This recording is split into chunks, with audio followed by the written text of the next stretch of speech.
দুনিয়াতে কি যে হচ্ছে বুঝতে পারছি না কেউ। বুড়ো কাকু পেয়ে খুশি, সুন্দরী কচি বউ।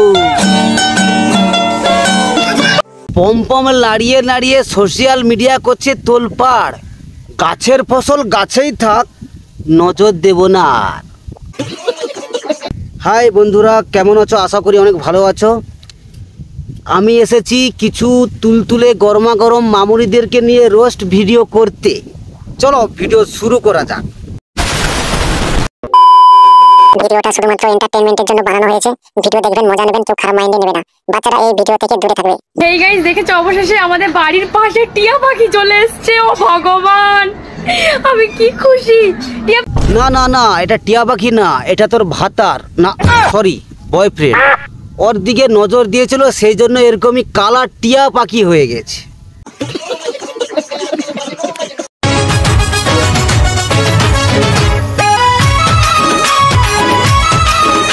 আস্তে আস্তে বৌদি আস্তে, কোথায় খুলে টুলে পড়ে যাবে। এইভাবে দুটো পাহাড় নাড়ালে বাড়িতে তো ভূমিকম্প সৃষ্টি হয়ে যাবে।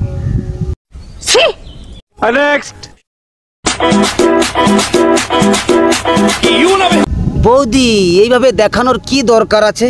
আমি পরিষ্কার দেখতে পাচ্ছি তোমার মন দুটো খুব বড় এবং সুন্দর।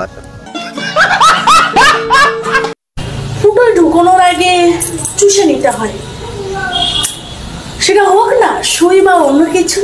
ফুটোয় ঢোকানোর আগে একবার থুতু লাগাতে হয়। বলেন কি? সেটা সুই হোক বা অন্য কিছু। আমি সিল মাইরা দিমু।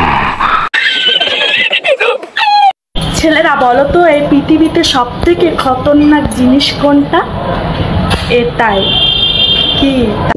দুনিয়ার সব থেকে খতরনাক জিনিস হচ্ছে সেটা ছেলেদের বান্টু, যেটা ফুটো বড় করতে সাহায্য করে। বৌদি মানে একটা গাছে 3 রকমের ফল। अच्छा, আপেল থেকে বাতাবি, তারপর ঝুলে পড়া পেঁপে। ठीक है। তা মানলাম, তাহলে তোমার এখনো ঝুলেনি কেন? দাদা কি দুটো পেঁপেতে হাত দেয় না? লোভেই পাপ, আর পাপেই ঠাপ, আর ঠাপেই বাচ্চার বাপ। যদি দেয় জোরে ঠাপ, বলবে তুমি বাবরে বাপ। ছাড়ো এবার, বার করো তোমার লম্বা সাপ।